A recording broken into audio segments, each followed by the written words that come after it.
Tairawhiti, the East Coast. A paradise of largely untouched landscapes, rugged cliffs, sandy beaches. And it's a place reliant on the water that surrounds it. This is our playground, it's also our kapata kai. Our moana is really important to us. Of particular importance to coastal communities like Whangara, where the marae chairperson Min Veti says the ocean doesn't just play a role now, but has for generations. It is in our history, part of our makeup, having our tipuna paikea's blood running through our veins. But with the idyllic isolation comes undeniable danger for whānau living here. They're at the mercy of Mother Nature.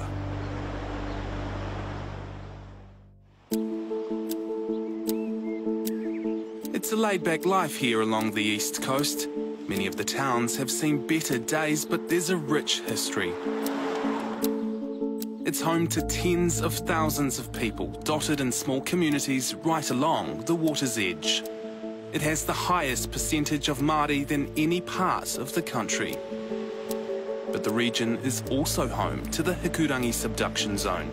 Hidden from plain sight, it's a tectonic plate, 100 kilometres off the coast. This pretty much parallels the East Coast all the way down to Wellington. Ben Green is the Tairawhiti Civil Defence Group Manager. We've got very small, isolated settlements, and the impact on these will be quite major. Much of his job is preparing the community for the big one. The updated science from last year with GNS published for a 25% chance of a significant fracture in the next 50 years, so that's quite considerable odds for that. The reality is, it's not an if, but when. And when a major earthquake strikes the Hikurangi Trench, it could be a matter of minutes before a major tsunami hits the coast. In March 2021, a small tsunami was spotted in bays along the coast after an 8.1 magnitude quake struck the Kermadec Islands.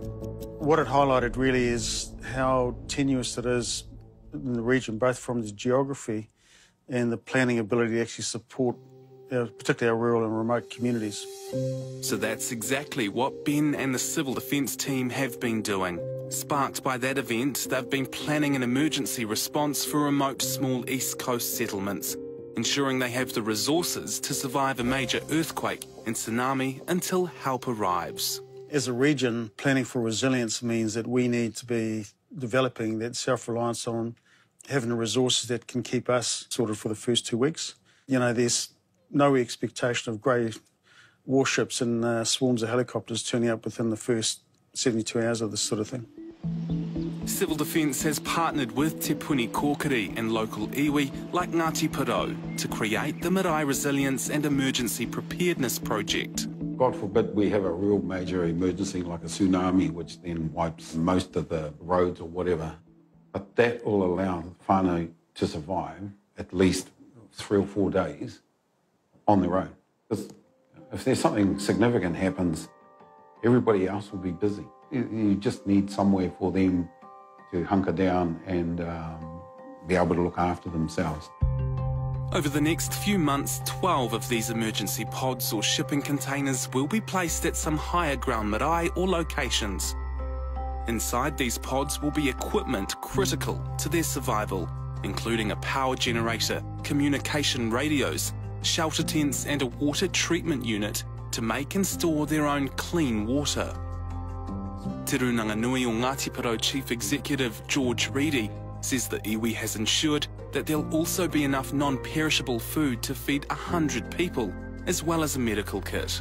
It comes back to their ability to look after themselves. They are resilient, but resilience can only take you so far. Beyond that, we do need the ability to keep the kids warm, the old people warm, the families safe. That's what this is about. It's just security for those people so that they're not left out trying to wander. What can I do in an emergency? The emergency pods are designed to assist communities in their darkest days, the most catastrophic of natural disasters. This is the rohi that doesn't need reminding of the havoc Mother Nature can wreak. Time and time again, the region has borne the brunt of the effects of climate change, Just last month, it was Cyclone Hale. Having one of the emergency shelters on hand during a weather event like that could prove very useful, if not potentially life-saving. I'm quite confident that most of our communities now have a greater appreciation of the potential risks. COVID taught us all a valuable lesson that something we think could never happen has happened. Both the iwi and the civil defence teams are keen to take up every opportunity to introduce Tairawhiti locals to the emergency pods. Yeah. You might have to go and do a bit of a roadshow around some of the whānau with it. Pāwars, Ngāti Porou's Intimirai Sporting Festival has been running for 24 years and a perfect venue to showcase them. Fabric on these is durable, so that it was stored for 20 years. It's the first time the emergency kits have been shown to the East Coast community, Ben and his team demonstrating how the kit works to whānau. That's a water storage tank. Okay. And we've got a water filter unit that'll be feeding into that.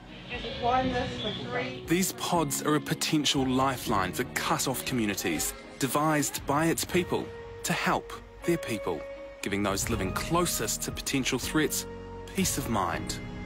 At least if we know that we are prepared and we have plans, we feel a lot safer. And so, you know, we don't have to panic, knowing that we have resources, we have communication, radios, etc., etc. You know, it's a case of knowing what the hazards are. It shouldn't change the way we live. You can't handle it, then you don't live here. But to live here means that be aware of it and you plan accordingly for it.